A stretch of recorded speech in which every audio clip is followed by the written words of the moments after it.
Okay, let's pray. Lord, Ama naming banal, makapangyarihan sa lahat, salamat po muli sa pagkakataon na kami po ay makapag-aral lang yung salita. Panginoon, samahan niyo po kami. Basbasan niyo po ang bawat isa, ang banal na Espiritu ang magpaliwanag nito, Panginoon. At patuloy namin maunawaan lalo, Panginoon, ang iyong kalooban sa amin. Patuloy pong maging malinaw as we go on to study your word. Salamat po. Ito sa mudalangin sa matamis sa pangalan po ni Jesus. Amen. Alright, tayo makaupo na. At muli, good morning po muli sa atin lahat. Good morning. Happy Father's Day. Ayan, sa lahat ng mga tatay. Ayan, so tayo ay pang-ilang ano na ba tayo? Tatlo na, pangatlong series. Ngayong umaga, patungkol po sa God's will. No? At ito po ay napakahalaga na aralin na dapat natin maintindihan. No? Kasi ating pong pag-aralan ngayong umaga is maintaining. No? Paano ba natin mami-maintain or paano ba natin mapapalagi or laging nasa kalooban tayo palagi ng Panginoon. No? So last week, we discussed about pursuit of holiness. No? Last week, we discussed about God's will, no? Ayan. God's will. So, naintindihan naman natin yung God's will. Ano ba ito? Yun yung tatlong diniscuss ni Pastor Jihel, no? Decretive. Ano nga yan, iba? Wala na. Prescriptive. Saka, dispositional will. Yung dictative, ano yung ibig sabihin nun? Yun yung nakasulat na. At yun ay hindi mo na kayang baguhin kasi yan ay nakatakda na at nakalagay na utos ng Panginoon. Yan ay decree. Yan ay batas. O pagiging sovereign ng Panginoon. No? Walang hindi mapapangyari ang Panginoon. Kasi yan ay nakadecree na. No? Decretive, preceptive, dispositional. So yun o. Doon sa preceptive, ano ang ibig sabihin nun? Yun ang kanyang instruction. Nakapaloob doon yung kanyang instruction, which is yung Bible. Di ba? Yung desired will, nandyan din sa loob. Sa preceptive, nandyan din ang permissive will, moral will, na diniscuss ni Pastor Abby. Di ba? Nandyan din yung revealed word of God. Nakalagay din dyan. No? Nakapaloob dyan. Nandyan din yung Holy Spirit na sinasabi na nag-guide sa atin. Ano naman yung dispositional will?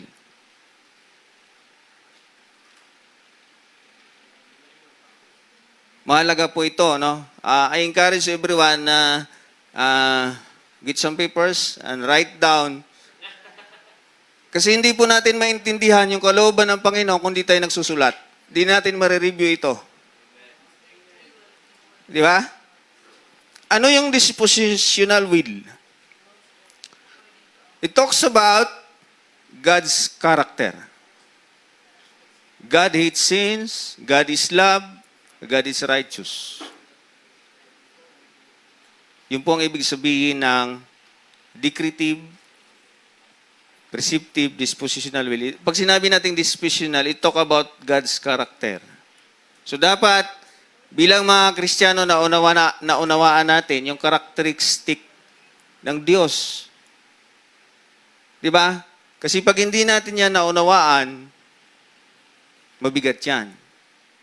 Maaring makakagawa ka ng mga bagay na hindi mo alam, na yung pala ay ayaw ng Diyos. No? It talks about God character. And last week, we discussed about the backbone. Sa pagsunod, paggawa ng kalooban ng Panginoon. Ano yung backbone na sinasabi? Yun yung kaparaanan kung paano mo siya gagawin. How to do. At diniscuss po dyan ang pagiging holy.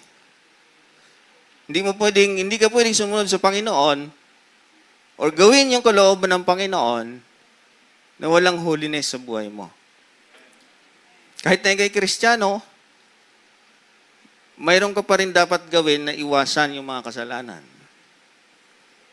Ito po ay tumutukoy po hindi po sa kaligtasan kasi tayo na ay ligtas. But ito yung everyday life na dapat nating iwasan. We battle with sin. Di po ba? But ito din ang sukatan, malalaman mo, makikita mo na ang isang tao ay ligtas.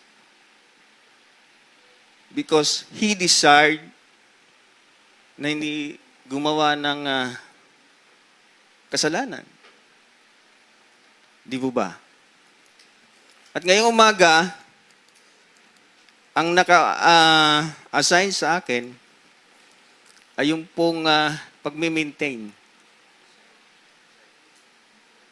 Paano ba natin i-maintain ang kalooban ng Diyos sa buhay natin? Ang sabi po sa 2 Timothy, chapter 2, verse 20 at 21, ang sabi po riyan, in the large house, there are dishes and bowls of all kinds. Some are made of silver and gold, others of wood, clay. Some are for special occasions and others for ordinary use. Those who make themselves clean from all those evil things will be used for a special purpose because they are dedicated and useful to their masters, ready to be used for every good deed. Paano ibig sabihin? Ang sabi sa 21,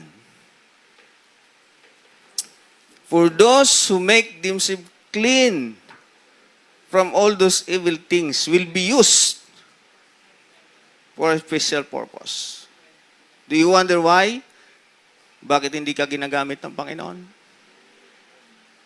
It is because, ang sabi riyan, those who make themselves clean from those evil things ay gagamitin ng Panginoon.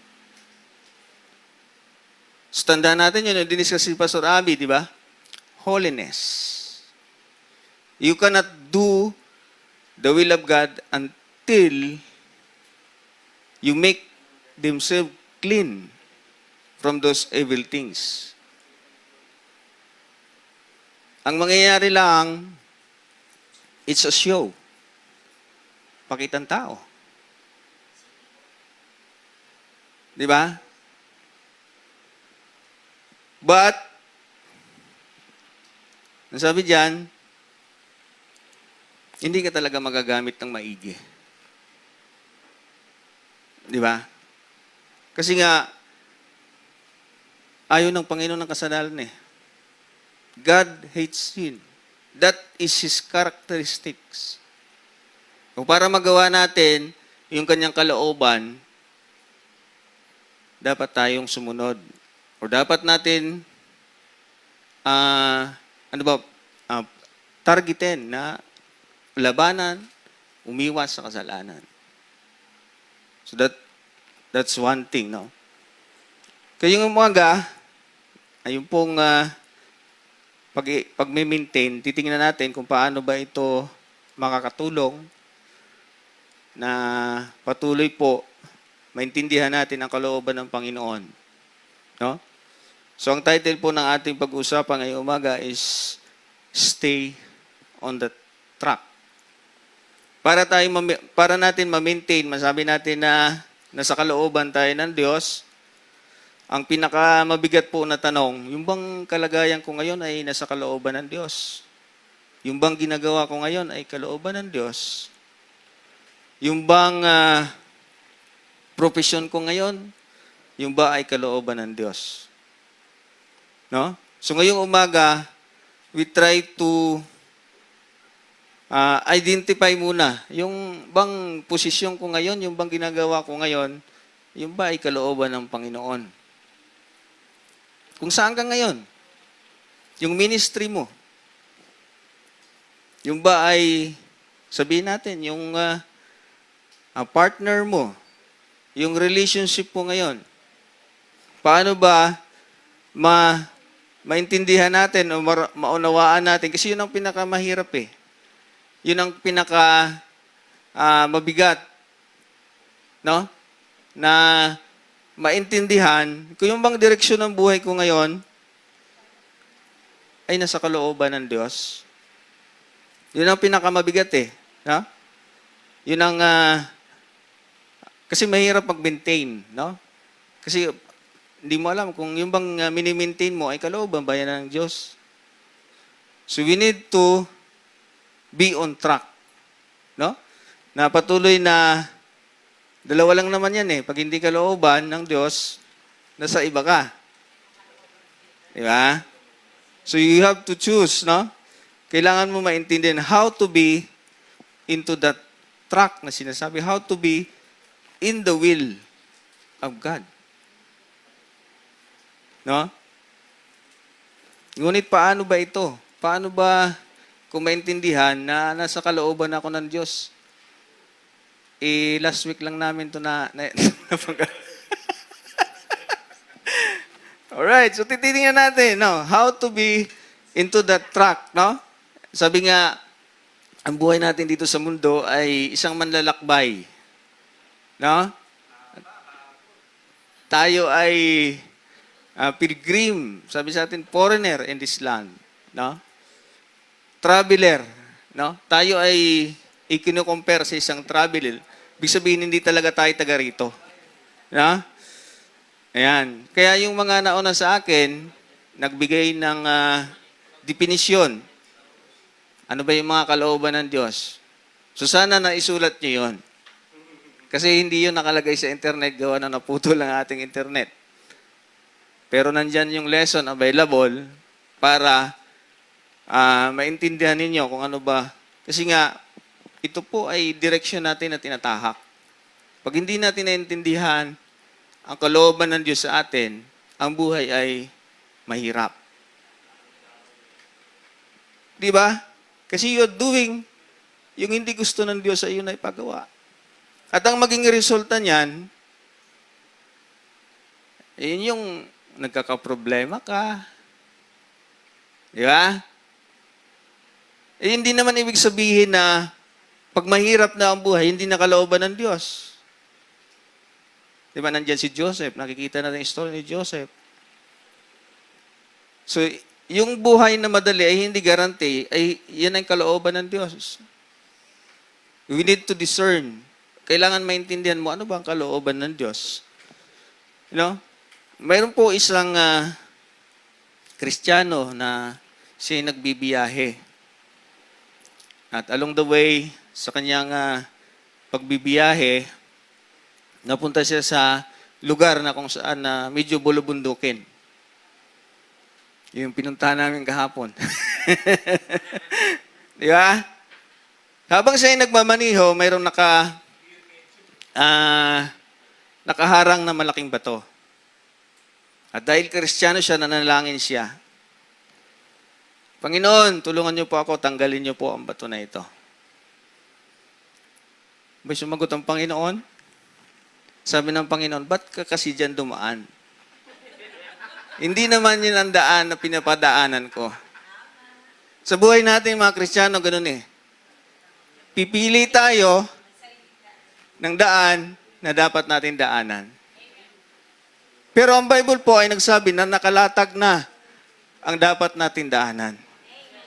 You have to discern it. You have to discover it sa tulong ng salita ng Diyos. Sa mga taong nasa paligid mo. Di ba? Paano ko ba malalaman na yun talaga ay kalooban ng Diyos? Halimbawa na lang sa pag-aaral. Paano ko ba madidiscern na ito yung gusto ng Diyos para sa akin? Paano nga ba? Yung bang kurso ko ngayon, kalooban ng Diyos para sa akin? Paano ko ba malalaman? Di ba? Alam mo po, alam natin to no? Na pag tayo ay pumili ng kurso. Kaya nga, kayo ay mga kabataan, tinutulungan natin na paano ba malalaman na yun ay, ano ba ito? Fit sa'yo na course. Mayroon tayong mga programa. Ano ngayon? Yung seminar natin? Paano magpili? Career orientation. Di ba? Ayan. So sometimes naman, ang nagpipili ay ating mga nanay. Di ba? Itong gusto ko para sa'yo. Di ba? Minsan naman tayo. Di ba? Pero sometimes, ang nangyayari, hindi natatapos. Kasi nga, hindi naman yun ang kalooban ng Diyos para sa'yo. Bakit natin masabi, pag hindi ba natapos ang isang kurso sa kolehiyo ay hindi na kalooban ng Diyos? Hindi. Kaya mo hindi natapos kasi alam ng Diyos na pag nandiyan ka, may masamang mangyayari. Nagpatuloy ka diyan, may masamang mangyayari. Napapabarkada ka, napapalayo ka sa Diyos, napabisyo ka, napasama ka sa masamang barkada. So ang barometro, mga kapatid, kung ako ba ay ako ba ay nasa kalooban ng Diyos, kapag ikaw ay nawawala sa kalooban ng Diyos, kapag ang kurso mo ay napapalayo ka sa Diyos, o anything na ginagawa mo, na ang relationship mo sa Diyos ay malayo, mahadlangan, yan ay hindi kalooban ng Diyos. Kasi nga, pumasok yung kasalanan. Nagkakasala ka. Di ba? At kung ang yun ang maging dahilan para mapalayo ka sa Diyos, nakikialam ang Diyos. At sometimes, yan ay masakit. Mabigat. Kasi nga, ang gusto ng Diyos, dito ka lumakad. Dahil sa katigasan natin ng ating ulo, nagkakaroon tayo ng sariling desisyon without consulting ang Panginoon. Ito ba talaga ang the best na para sa akin? So how to stay in the course na binigay sa atin ng Panginoon, no? Paano tayo palaging lumalakad sa kalooban ng Panginoon. So, ang pinakandang magandang gawin, ilakaran natin yung gusto ng Panginoon sa buhay natin. No? So, it brings us in our first point, which is step into the track. Bago ka makalakad, ay kailangan mo munang pumasok or mag-step doon sa kalooban ng Diyos. Paano ba ito? Ang sabi sa John, he talks about salvation. Hindi po pwede na lakaran natin yung kalooban ng Diyos na hindi ka saved. Hindi po ba? Kailangan mong maintindihan, kailangan ka munang maligtas. Ang sabi po sa John 1:12, so alam na natin ito. Yet all who receive Him, to those who believe in His name, He gave Him the right to become children of God. So, nung tayo niligtas ng Panginoon, tayo ay sinama sa Kanyang pamilya. At ang pamilya ay may patakaran. Kailangan mo sundin yung kalooban ng iyong ama, ng iyong tatay. Kaya nga nandyan sila.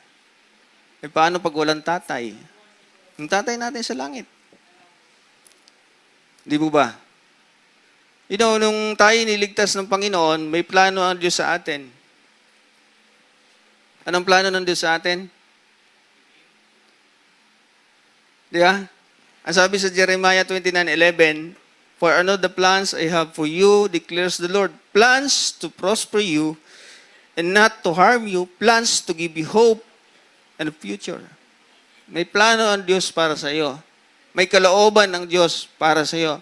Ang sabi ng John 10:10, kaya nga lamang pumunta rito ang magnakaw, ay upang magnakaw, pumatay at magwasak. Naparito ako upang ang mga tupay magkaroon ng buhay Isang buhay na ganap at kasiyasiya. So maganda ang plano, kapatid, sa atin ng Diyos.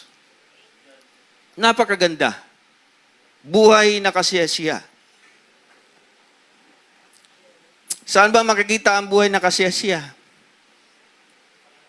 Sa ating Panginoon. Sa presensya ng ating Panginoon. Remember yung prodigal son? Nung siya ay umalis sa presensya ng kanyang ama, sa kanyang pamilya, anong nangyari sa kanya? Nagkaloko-loko ang kanyang buhay.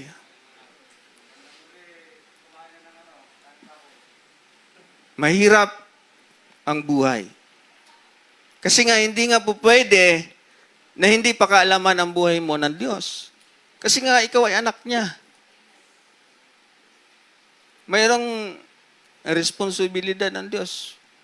At tayo din mayroon. Ang responsibilidad niya ay lakaran natin yung kanyang kalooban. Outside God, ay yung buhay ay hindi kasiyasiya. Kasi yun sinabi niya eh. Ang buhay na kasiyasiya ay, ang isang buhay na ganap at kasiyasiya ay nasa kalooban ng Diyos. Di ba? Ang sabi sa Ephesians 4, 1 verse 4, just as He chose us in Him before the foundation of the world, that we should be holy and without blame before Him in love. Without blame before Him in love. Yun ang isang diniscuss ni Pastor Abby last week. Pinili niya tayo upang ano? That we should live a holy life. Di ba? At without blame. So kapag tayo ay namuhay nang hindi ganon, ay ikaw ay tutuwid ng Panginoon. Ephesians 1 verse 5. Having predestined us to adoption as sons by Jesus Christ to Himself according to the good pleasure of His will.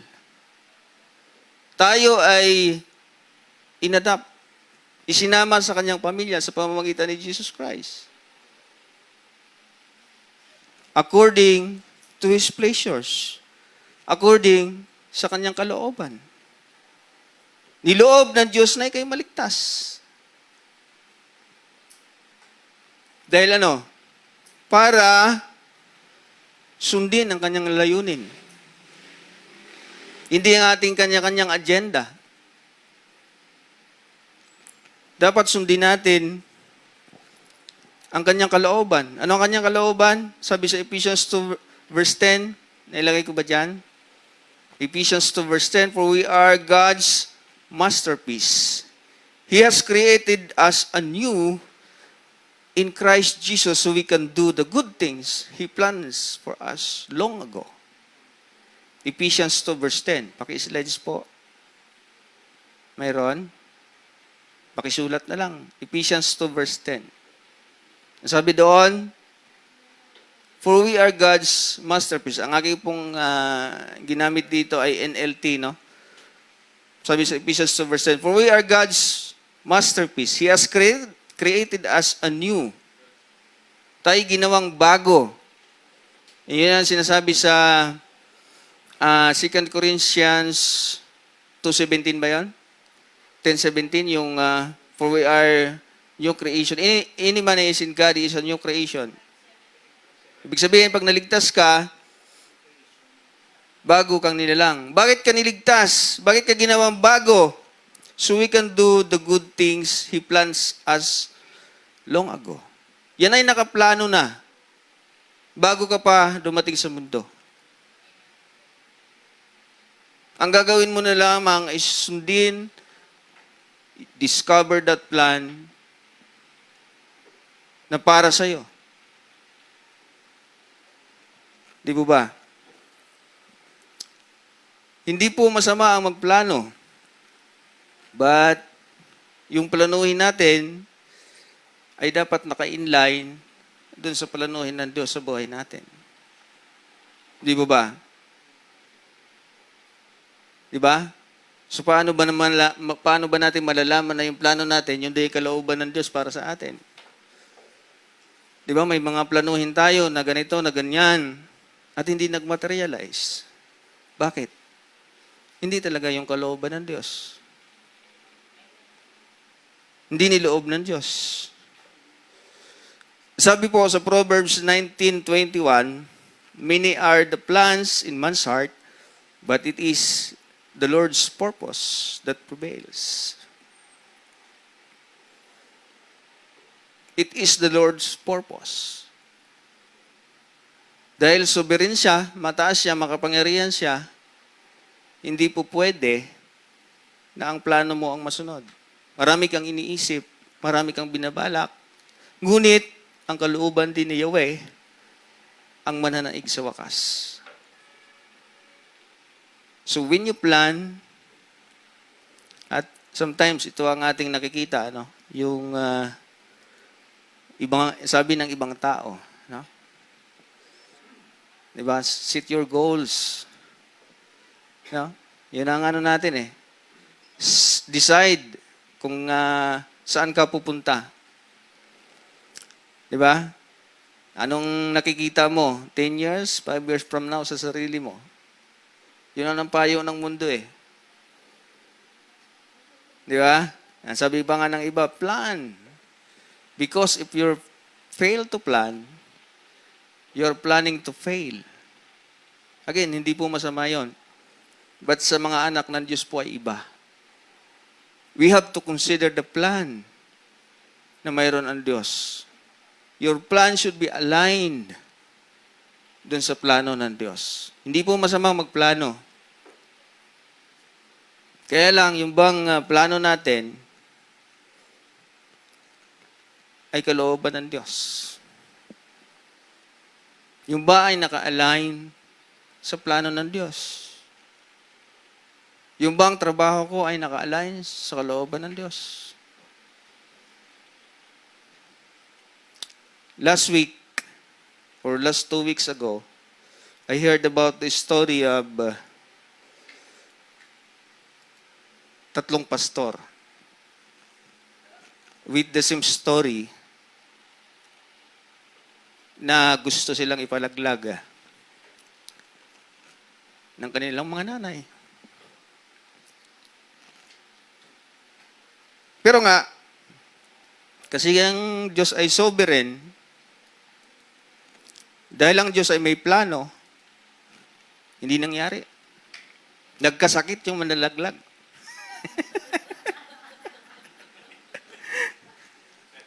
Di ba? Nagkasakit lahat. Dahil siya sovereign yun.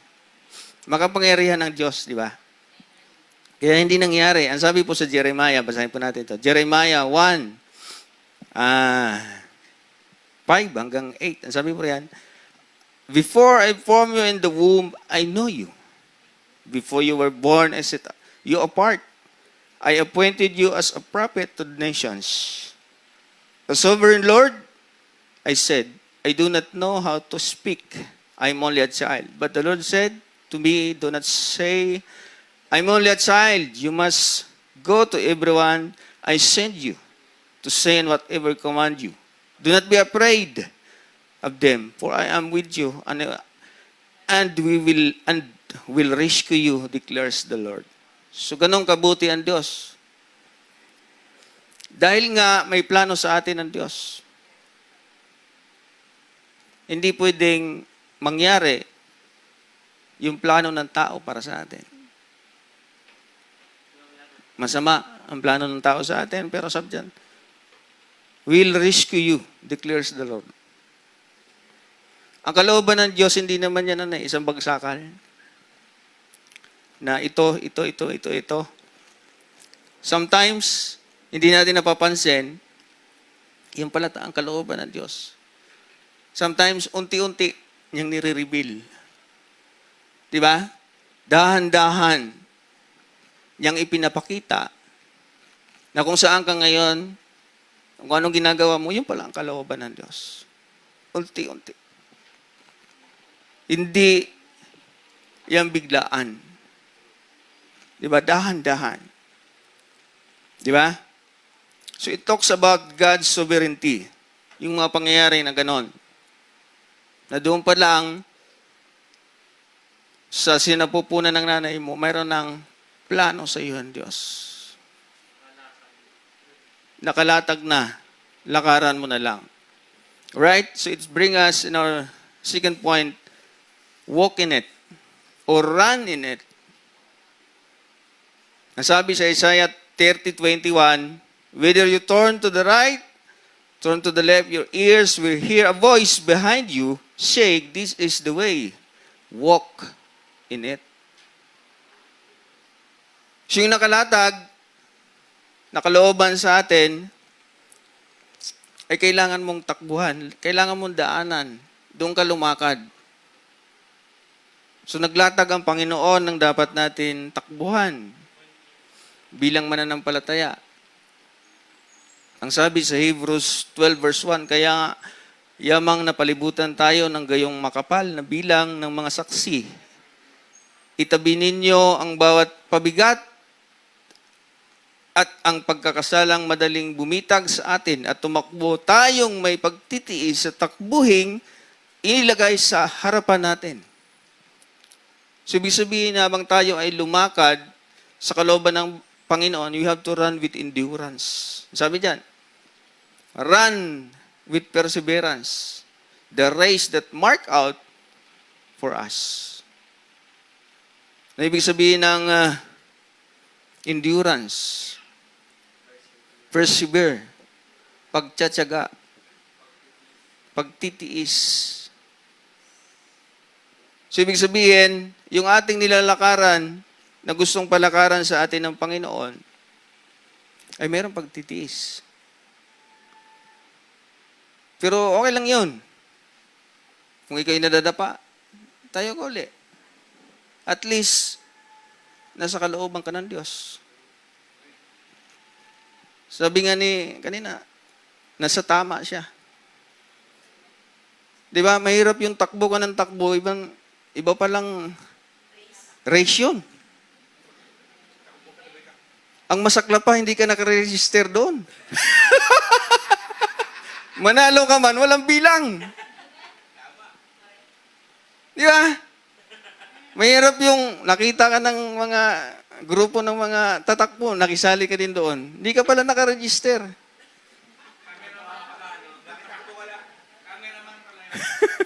Hindi pala Milo yun, Ovaltine pala. Ganon ang karamihan sa atin, no? Na minsan, nakikigaya tayo. Di ba? At ang masaklap, Kristiyano ka na, hindi mo alam kung ikay ligtas. Yan ang mabigat. Dapat magpa-register ka muna. Di ba? Kasi sayang yung effort mo eh. You have to be saved. Dapat malinaw sa iyo ang kaligtasan. Ibig sabihin, pag ligtas ka, you're into it. Along the way, i-reveal ng Panginoon kung anong gusto niya talaga gawin mo sa ministry. Di ba? Along the way. Di ba? Kaya nga, we have to run, no? Perseverance ang sinasabi dyan. How do we run with perseverance? Paano ba tayong tumakbo na mayroon pong pagtsatsaga, pagtitiis? Ang sabi po sa 1 Corinthians 9:24 hanggang 27, you do not know that in a race, all runners run, but only one gets the prize. Run in such a way as to get the prize. Everyone who competes into the games goes into a strict training. They do it to get a crown that will not last. But we do it with a crown that will last forever. Sabi siya, therefore I do not run like a man running aimlessly. I do not fight like a man beating the air. No, I beat myself, but no, I beat my body and make it my slave, so that after I have preached to others, I myself will not be disqualified. So paano daw tayo tumakbo ng mayroong endurance, pagtitiis? Ang sabi sa 25, pakibalik sa 25. Ang sabi dyan, goes into strict training. Hindi po di pa kapatid na tatakbo ka sa isang takbuhin na wala kang training. Wala kang ensayo.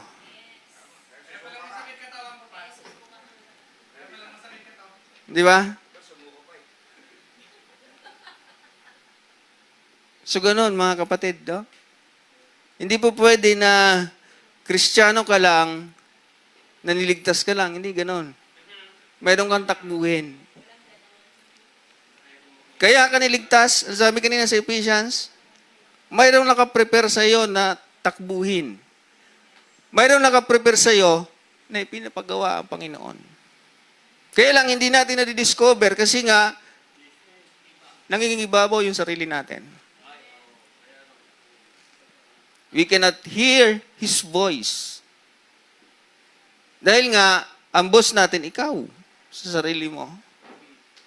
Ikaw ang nasusunod. Di ba? Pag sinabi nating tinanggap mo ang Panginoong Diyos bilang Lord at tagapagligtas, ano yung ibig sabihin nun? Pag sinabing Lord, siya dapat ang nasusunod. Lord nga eh. Yung batas ng Diyos dapat ang ating sinusundan. O ang kalooban ng Diyos. Goes into strict training. Ano ba yung mga hadlangin dyan? Bakit tayo kailangan tumakbo ng mayroong perseverance? Paano ba tayo magkakaroon ng goes into strict training? Paano?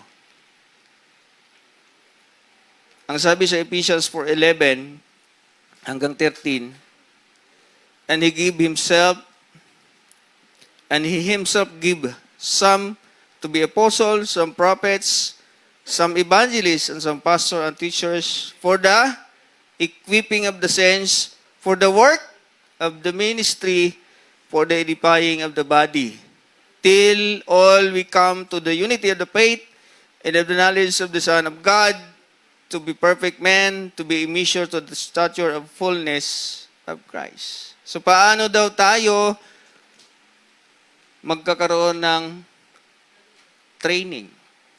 Ibinigay niya ang mga pastor, teacher, evangelist. Para saan? For the equipping of the saints. Hindi po pwede, kapatid, na ikay niligtas ng Panginoon na hindi ka prepared sa gawain ng Panginoon. Tanggapin mo na ikay Kristiyano, mayroon ka dapat ginagawa sa ministry ng Panginoon. Hindi po pwede na wala kang ginagawa. Ang sabi po diyan, for the equipping of the saints, for the work of the ministry, for the work of the ministry.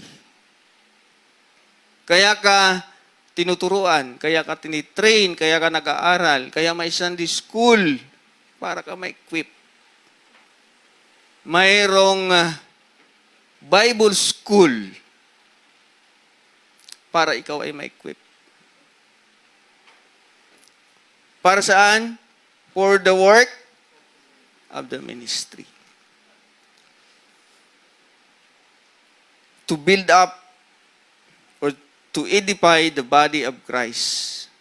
At patuloy tayong matuto. Sabi diyan sa 13, till we come into the unity of His faith and of the knowledge of the Son of God. Na tayo'y mapuno ng kaalaman patungkol sa Kanya. Kasi pag marami tayong alam patungkol sa Kanya, ang kaalaman natin ay maghahari sa ating kaisipan. Hindi yung ating sariling kaalaman. Kasi pag ang ating sariling kaalaman na naghahari diyan, iba ang lumalabas. Nasabi ng Biblia, you have to be controlled by the Holy Spirit.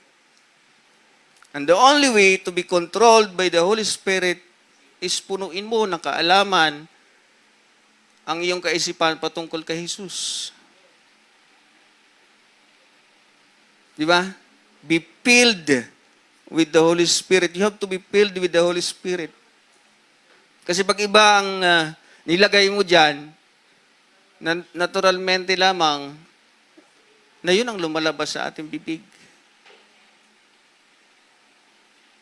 Di ba? Pero kung tayo ay puspos ng banal na Espiritu, at paano ba tayo naging puspos ng banal na Espiritu? Ipagbabasa ng kanyang salita, pag-aaral ng kanyang salita, pakikinig sa kanyang salita.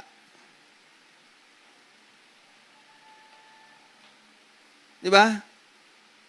At ang mangyari niyan, nakikita sa buhay natin. Anong sabi sa Galatians 5:22-23? And the fruit, ang bunga ng Espiritu Santo ay pag-ibig, kapayapaan, pagmamahal. Ano ba? You know, sometimes ganun ang Alam mong ang tao ay hindi nagbabasa ng Bible or hindi ina-apply yung salita ng Diyos dahil sa kanyang lumalabas sa kanyang bibig. Di ba? Dahil kung ikaw ay punong-puno ng kaalaman, ikay nag-uumapaw sa banal na Espiritu, iba yung lumalabas. Di ba? So alam mo, ng taong yan, ay talagang, di ba? Kasi iba yung kumukontrol sa kanya. Yung galit, no? So you should be filled. Isa sa mga paraan na para natin maalaman ang kalooban ng Diyos ay yung kanyang revealed word. Nandiyan na yan eh. Basahin na lang natin yung kanyang salita. Di ba? Na patuloy nating, di ba, sa pagtsatsaga, sa pagbabasa, pwede ka rin naman magtanong kung ano ba talaga ang kalooban sa'yo ng Panginoon. Di ba? So isa sa binigay natin kanina is yung barometro ng kalooban ng Diyos sa atin is yung mapapalayo tayo sa Kanya. That's one thing. Di ba? Pag iyan ay may involved na kasalanan, automatic hindi yan kalooban ng Diyos. Simple as that. Hindi po pwede. Kasi alam ng Diyos na masama ang mangyayari sa iyo eh. Di ba? Anong purpose ng Di ba? Ang Panginoon ay ating shepherd eh. Pag tayo ay makulit, minsan kinakalawit niya tayo. Dito ka. Hindi po pwede yung ginagawa mo. So, ibig sabihin, pag matigas ang ating ulo, ayun na yun. Disiplinado ka. Disiplinahin ka. Mayroong pipilayan ka. Di ba kaya hirap na hirap ako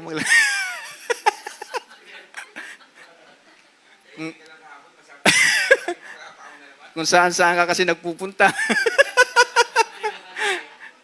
Di ba? So, gano'n, no? Isa sa mga discerning natin factor is yung may involved na kasalanan, no?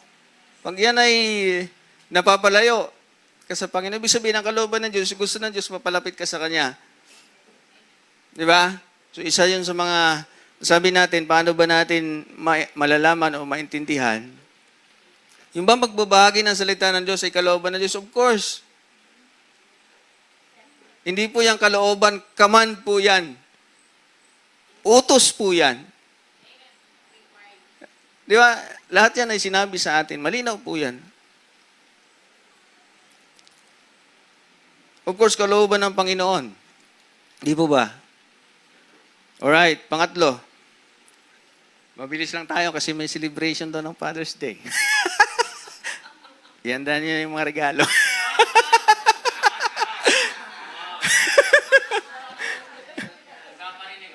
The challenges in the track Ano ba yung mga challenges? What's stopping your involvement? Ano ba ang nagpapatigil sa isang Kristiyano na mawala siya sa sirkulasyon or huminto siya? Or sometimes, ang tanong natin, parang atang napakalayo ng Diyos sa akin. What's stopping your involvement? Ang sabi diyan, therefore, since we are surrounded by such great cloud of witnesses, let us run and let us throw off everything that hinders, the sin that is easily entangles us, and let us run with perseverance perseverance the race marked out for us. So isa sa mga dahilan kung bakit humihinto o tumitigil ay kasalanan. Hindi po pwede, kapatid, na tatakbo ka sa kalooban ng Diyos na may kasalanan. Ang sabi diyan, the sin that entangles us. Ano ibig sabihin nun? Na madali tayong mahulog sa kasalanan. Ang sabi diyan, yung pong salitang entangle sa iyan po ay katulad ng trap ng panghuhuli ng ibon. The sin that easily entraps us. Napakadali. In just split of a seconds, ang dali natin mahulog sa kasalanan. Sometimes, hindi natin yan na-discern kasi nga, wala sa atin yung mahina yung ating Holy Spirit kasi hindi natin siya pinapakain. Hindi tayo nagbabasa ng salita ng Diyos. Hindi natin madidiscern kaagad, oops, ito pala ay kasalanan. Kasi nga, hindi siya nagwo-work sa ating buhay. Yung Holy Spirit. Paano ba siya nagwo-work sa ating buhay? Nung ako po ay hindi naman bagong ahente, no? Habang may tumawag sa akin na isang kliyente. Ang sabi niya sa akin, "Sir, may malaking project ako sa somewhere in Rizal." No? Nung gabing yon tumawag siya, "Kailangan, sir, maaga ka. Kasi para makapag-usap tayo ng maayos. Malaking project to, sir. Marami akong project, huwag ka mag-alala." Sabi ko, "Sige po, sir. Punta po ako bukas dyan." Pagkatapos kong makausap siya, hindi ako mapalagay. Binigay niya yung number niya, pangalan niya. Sabi ko, bakit kaya ganun? Parang mayroong bumagabag sa akin. Ang ginawa ko, tinype ko yung pangalan sa Facebook. Tsaka yung number. Lumabas. Mayroong nag-post. "Sir, baka tumawag sa inyo itong taong to, huwag niyong pansinin. Kasi nung time na kami ay pumunta dyan sa lugar niya, hinold up niya kami." Sila supplier ng aluminum. Tinawagan sila nung taong yon. Sabi naman niya sa akin, "Sir, UPBC ang kailangan ko. Kailangan mapag-usap tayo." So, nakita ko sa Facebook mismo na wag niyong puntahan tong tao to. Kasi nung kami ay tinawagan niya, pinuntahan namin, nakaabang na sila doon. So, ganun magtrabaho ang Holy Spirit. Mayroon something na inaano ka. Sinasabi sa'yo na para wag kang mapahamak. Ganun magtrabaho siya. Di ba? Sometimes ang nangyayari, sinasabi nila, parang binabagabag ka ng inyong konsensya. Pero that is the Holy Spirit. That is the work of the Holy Spirit. Ganon siya magtrabaho. No? Hindi po pwede, kapatid, kung talagang tinanggap mo ang Panginoon, hindi po pwede na hindi sa iyo nakikialam ang Panginoon. So ano pa ang mga hadlang, the challenges on the track? Ang sabi ng Mark 4:19, "And the cares of this world and the deceitfulness of riches and the desires to other things enter entering and choke the word and it become unfruitful. So, ano ang mga dahilan kung bakit mayroong mga hindrances sa atin? The busyness of this life.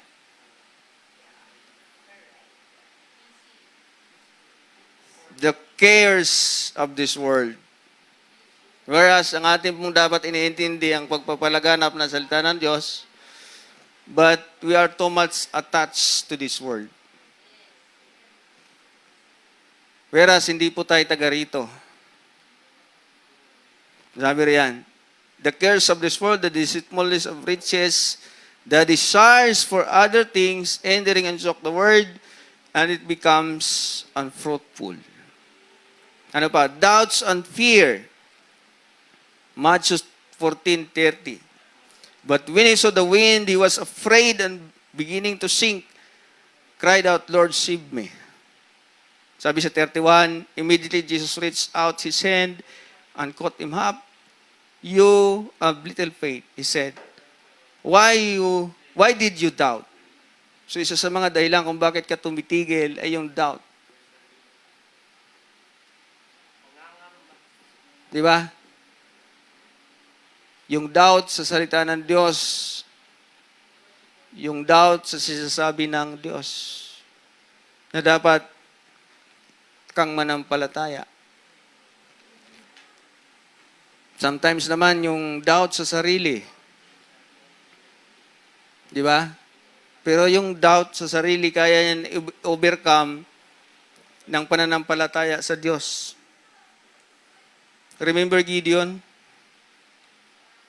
Di ba? Ilang beses siya nag-doubt sa salita sa sinasabi ng Panginoon. Di, Panginoon, ako ay hamak lamang. Pero nga, dahil sa pinili ng Panginoon na gawin ito, in-empower siya ng Panginoon. Ilang beses. So, ganun din tayo. Ilang beses din ipapakita sa atin ng Panginoon yung kanyang kalooban. Pero sana wag matigas ang ating ulo, kasi pag matigas ang ating ulo, mayroong consequences. Hindi po pwede, mga kapatid, na banggain natin yung kalooban ng Diyos. At ang mabigat, nandito na tayo. Wala nang alisan. Pag umalis ka, pag tinalikuran mo ang salita ng Diyos, something terrible happen. Will happen. Diba yung natin, yung example natin si Jonah last week. Pag we try to run doon sa kalooban run away sa kalooban ng Panginoon, ay mabigat. Ano pa? Ang maaring mga hindrances sa takbuhin natin sa kalooban ng Panginoon, influence of others. Sabi sa 1 Corinthians 15:33, do not be misled. Bad company corrupts good character. Imbis na ikaw ang ma-impluensya, maka-impluensya sa iba, ikaw ang na-impluensya ng mundo. Barkada mo, kaklase mo, sila yung mga tao na nakikialam sa desisyon mo. Na-impluensyahan ka. Whereas, dapat sa desisyon mo, kinukonsulta mo ang Panginoon. Di ba? Ano ba ang sinasabi ng salita ng Diyos patungkol dito? Di ba? Kaya nga, pag nagdidesisyon tayo, ay hindi, ipag-pray ko muna. Di ba? Yan. So, make sure na ang kaibigan, hindi po masama ang kaibigan. But again, pag ang kaibigan mo ay nagdadala sa iyo sa kapahamakan, yun po ay hindi kalooban ng Diyos. Yun lagi ang ating sukatan. Dapat na ikaw, kasi alam mo, nasa tama ka, ikaw dapat ang maka-impluensya. So mag-ingat tayo sa ating mga binabarkada. Di ba?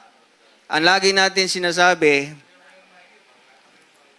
Di ba ang ating illustration dyan, na ang Kristiyano ay mataas ang katayuan kaysa unbelievers. Remember, pag ang isang tao, ang Kristiyano, ang kanyang sitwasyon ay nasa ibabaw sa ng lamesa. Ang kanyang barkada na hindi Kristiyano ay nasa baba. So mas madaling hatakin pababa kaysa hatakin pataas. Mabigat yun. Kaya intindihin natin, pag napabarkada ka, ikaw ang nahahatak pababa. Di ba? Lalo na kung hindi ka nagbabasa ng salita ng Diyos. Lalo na kung ang aral mo ay mababaw. Normally, ikaw ang nahahatak. You will be influenced. Di ba? So that's the challenges. Dapat, natin yan, habang tayo ay tumatakbo sa takbuhin, ay makikita natin yan. Di ba? Yan ang ating sitwasyon. Ito po ay warning sa atin na ito ating napag-aralan para pagdating ng araw, pag nandun na tayo sa sitwasyon na ganoon, dapat pumapasok yan sa isipan natin. Oops, hindi na ito maganda. Di ba? Do not be misled.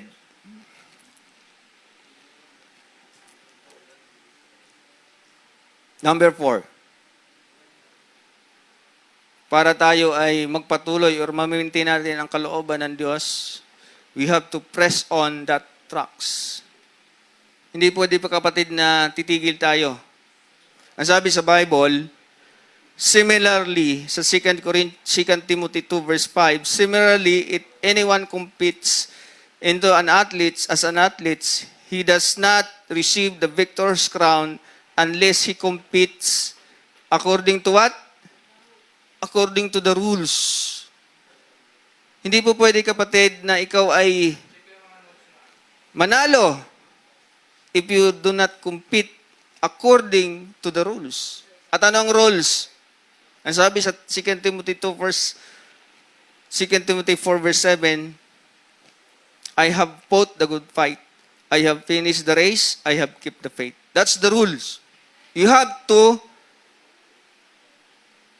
finish the race. Kasi hindi po pwedeng manalo ka kapatid na hindi mo tinapos ang karera. Ang tawag doon, disqualified ka. That's the number 1 rules na sinasabi. You have to finish the race. At yun ang pag-uusapan natin next week, yung pong kay Pastor Cesar. Finishing well. Kailangan, kung ano yung nakaatang sa'yo, tapusin mo. Hindi po pwedeng titigil ka. Di ba?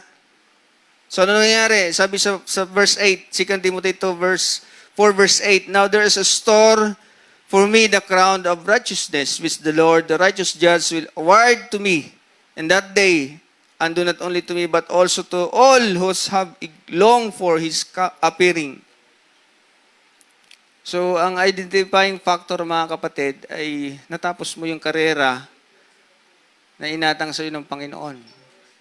Kasi nga, ang awarding natin, yun sa mga nakatapos ng race. Sabi po riyan, malinaw po. I have finished the race, I have kept the faith. Pag hindi natin tinapos yan, yun ang rules eh. Kailangan mong tapusin. Philippians 3 verse 12, not that I have already obtained all this or have already been made perfect, but I press on to take hold of which Christ Jesus took hold of me. 13, brothers, I do not consider myself yet to have taken hold of it, but one thing I do, forgetting what is behind and is straining towards that is ahead. 14, I press on toward the goal to win the prize for which God called me heavenward in Christ Jesus. So ang goal ni Paul, at sana maging goal na natin, is to win the prize for which God has called me heavenward in Christ Jesus. Na ang purpose natin magawa natin yung pinapagawa natin sa atin, ng Panginoon sa atin. Dapat yan ay mayroong resulta. Isa sa mga paraan to determine na yung ginagawa mo ay kalooban ng Diyos ay mayroong bunga. Di ba? Ang sabi sa John 15. Ang sabi doon? Na tayo ay magkabunga. Puntahan nga natin yon. Hindi ko ata na ilagay dyan. So, isa sa mga sabi natin, pwede ba yon? Ano? Kasi mabigat yun eh. Yung sa, ako ba talaga tinawag ng Panginoon na maging pastor? Oo naman, pag mayroong naligtas, mayroong nabahagi na ka ng salita ng Diyos, mayroong kang bunga. Kasi pag preach ka ng preach, wala na naman naligtas, baka naman talaga hindi. Di ba, mayroong nagbagong buhay? Di ba? Kasi yun ang minsan, no, may nakausap ako dati, mga bago-bago pa ako. Nung bago pa lang ako, so, paano mo na-confirm na ikaw talaga ay tinawag na maging pastor? Sabi po ni Pastor Cesar eh. Pero sometimes ganun eh, di ba? People around us,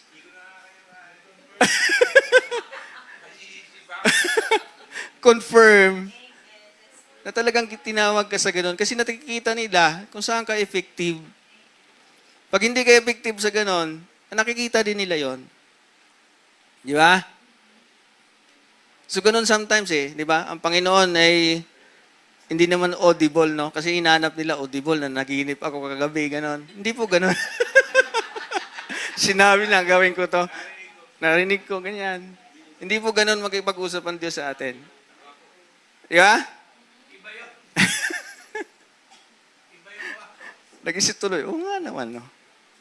Ako kaya ay tinawag na Sige, bago ka pa lang eh. Di ba? Napaisip tuloy ako eh. You know, the events of our life, no? Yung pangyayari sa buhay natin also. Circumstances. Na nagsasabi na yan po ay kalooban ng Diyos. You know? Di ba? Ay, sabi sa John, balikan na natin yun, John 15. Fruits, no? Tulungan niyo ako, di ko na ilagay eh. Without me, abide in me. Di ba? Yan. If you abide in me and my words abide in you, ask what desire and shall be done unto you. No? Ayan. Sabi sa 8, by Father is glorified that you bear much fruits. Much fruits. Natutuwa ang Panginoon, di ba? So will be my disciples. It confirms, mga kapatid, na pag yung ginagawa mo ay fruitful, yan po ay kalooban ng Diyos. Di ba? Nagbahagi. At number 1 pong purpose po natin ay yung pong pagbabahagi ng salita ng Diyos. Kaya ka niligtas para ay makapagbahagi ng salita ng Diyos. Di po ba? Alright. Philippians 3:15. All of us who are mature should be take such view of things. And if in some point you think differently, that too God will make clear to you. So ito, ang Panginoong mismo ay ipapaliwanag sa iyo. Sabi diyan. Ang sabi doon? That too God will make it clear to you. So, siya mismo ay gagawa ng paraan para maintindihan mo ang kanyang kalooban. Di ba? Siya mismo ang magpapaliwanag sa iyo. Maaari niyang gamitin yung ibang tao. Di ba? Maaari niyang gamitin yung events o circumstances sa buhay natin na nagtuturo o magsasabi na ito talaga ang gusto ko sa iyo. Di ba? Yan. So, maaaring gumamit ang Panginoon ng mga tao na nakapaligid sa iyo. Di ba? Yan. So, dapat as believers, kung hindi ka pa sigurado, ano po talaga ang kalooban sa akin ng Panginoon? Di ba? So, the number one thing na magagawa mo ngayon is maglingkod sa Panginoon. Di ba? Ang sabi diyan, at dahan-dahan, ipapaliwanag sa iyo ng Panginoon. Dahan-dahan. Hindi na naman full blast eh. Di ba? Na tayo ay bilang mga Kristiyano ay mahaba pa ang ating takbuhin. No? So, kailangan healthy, tawag doon? Healthy living. Exercise. Di ba? Kasi mahirap tumakbo ng masakit ang mga tuhod. Di ba? Press on to that goal. No? Yan ang natin, na pagbahagi ng salita ng Diyos. Yun ang, kung hindi mo pa alam kung ano ba talaga ang kalooban sa Diyos, ang kalooban talaga ng Diyos ay magbahagi tayo ng salita ng Diyos. No? Di ba? Ang sabi sa Philippians 3 verse 12, no? Ang sabi doon, not that I have already obtained all these things, or already been made perfect, but I press on to take hold of what for which Christ Jesus took me hold of me. Press on, nagpapatuloy mga kapatid. Knowing Paul na marami siyang napag-aralan, marami na siyang na-achieve sa buhay, but still, ang sabi diyan, hindi na sinasabi ko na nakuha ko na lahat. Di ba? Kilala natin si Paul. Siya po ay mataas ang pinag-aralan. Di ba? Sabi niya, hindi sa sinasabi ko na ako ay marami na akong nakamtan para sa Panginoon. Marami na akong napag-aralan. Marami na akong na-achieve. Pero sabi niya, but I press on to take hold of that for which Christ Jesus took hold of me. Ibig sabihin, nagpapatuloy. Hindi lang dahil marami kang alam, titigil ka na. Gamitin mo sa Panginoon.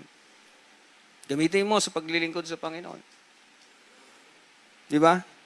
Marami pang mga kaluluwa ang dapat makarinig ng Ebanghelyo. Di ba?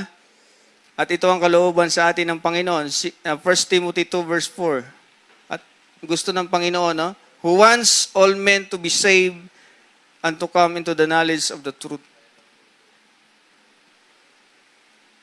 At nawa sa ating buhay, ang ating planuhin ay nakakaugnay dito. Ang gusto ng Panginoon ay magamit ka sa pagbabahagi ng salita ng Panginoon. Yung bang trabaho ko, nakakatulong yan sa pagbabahagi ng salita ng Panginoon. Yung bang ginagawa ko ngayon, ang aking bang goal ay makatulong sa ministry. Di ba? Kasi yun ang kalooban ng Panginoon eh. Dapat ang ating mga planuhin ay naka-align dito.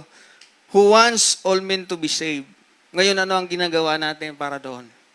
Ano ang ginagawa mo para doon? Tinitrain mo ba yung sarili mo para magbahagi ng salita ng Diyos? Nag-aaral ka ba paano magbahagi ng salita ng Diyos?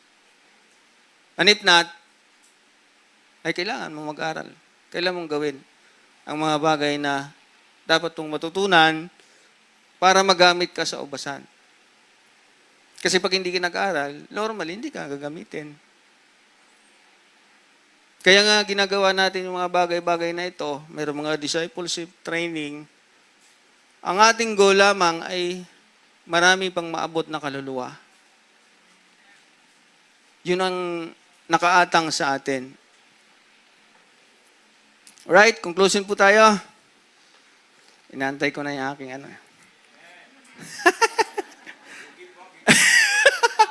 Ang sabi po sa ating teksto kanina, ang sabi po roon, do not be conformed. Sa one. Therefore, I urge you, brothers, in view of God's mercy, to offer your bodies as a living sacrifice, Holy and pleasing to God, this is your spiritual act of worship. Do not be conformed any longer to the pattern of this world, but be transformed by the renewing of your mind. Then you will be able to test, approve what God's will is. His good, pleasing, and perfect. Paano doon natin makikita or paano natin maalaman yung kalooban ng Diyos? Una, offer your body as a living sacrifice. As a living sacrifice. Sabi dyan, holy and pleasing to God. So the number one paraan na maalaman natin ang kalooban sa atin ng Panginoon, we have to offer ourselves as a living sacrifice, holy and pleasing to God. Paano ba tayo ngayon nag-o-offer sa ating bodies as a living sacrifice? Sa Old Testament, wala pong ang kanila pong qualifications na sa pag-o-offer ng mga animals ay walang karamdaman, walang defect, dapat maganda. So, ganun din tayo. Perfect. Ganun din tayo mga kapatid. Paano ba tayo ngayon paano ba natin ino-offer ang ating body as a living sacrifice? Sa panahon natin ngayon, paano ba tayo nagsasacrifice? Sa pamamagitan ng paglilingkod. The word sacrifice. Hindi yung isusunugin. Sacrifice. Paano ka ba nagsasacrifice para sa Panginoon? Naglilingkod ka. Di ba? Nagsasakripisyo ka para doon sa kapatiran. Nagpapasensya ka. Pag may sabi sa'yong hindi maganda, hinahayaan mo, huwag mo siyang awayin. That's sacrifice. Di ba? Yung pagtsatsaga sa paglilingkod, that's sacrifice. At anong number one rule? Sabi doon,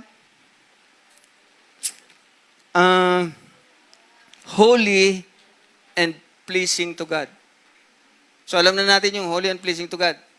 Diniscuss na natin last week. Na huwag tayo mamuhay sa kasalanan. Na tayo mamuhay ayon sa kalooban ng Diyos. That's sacrifice. Ang pag-iwas sa kasalanan ay sacrifice. How do you offer yourself? Live a holy life. Kasi hindi mo magagawa yung kalooban ng Diyos kapag walang holiness sa buhay natin. Tayo ay holy pag linggo, pero pag Lunes hanggang Sabado ay di ba?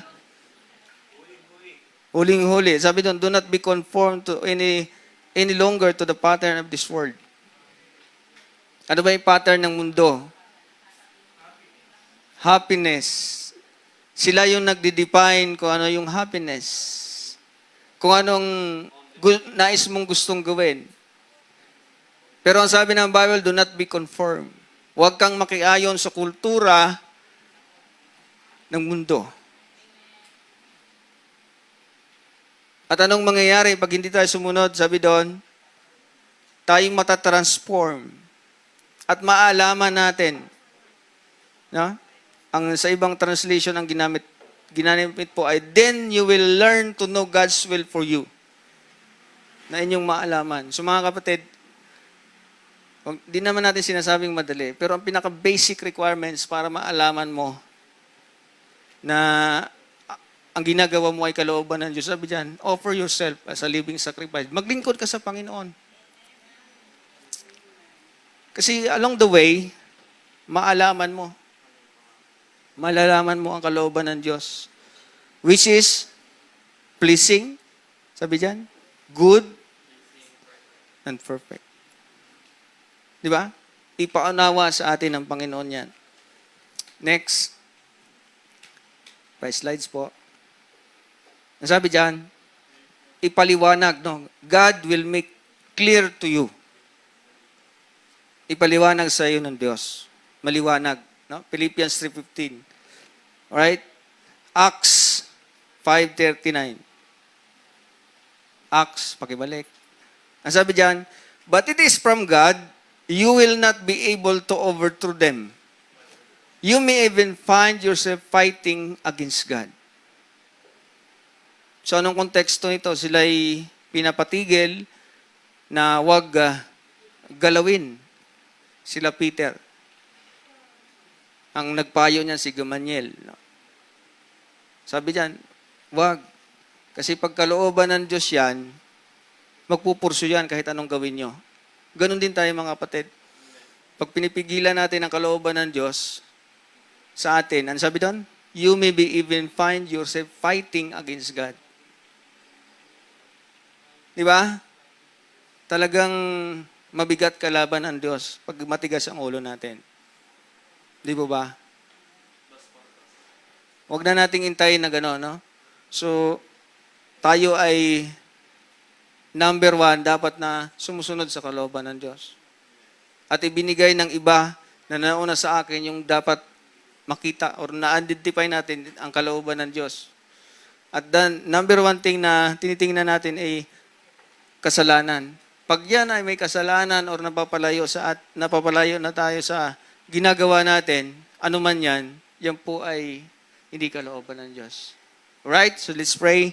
Lord, Ama naming banal, makapangyarihan sa lahat, salamat po sa pagkakataon na kami po ay muli nakapag-aral ng salita. Panginoon, ang aking dalangin, patuloy na maihayag po, Panginoon, maintindihan po ng bawat isa ang inyong pong kalooban sa amin, sa aming buhay.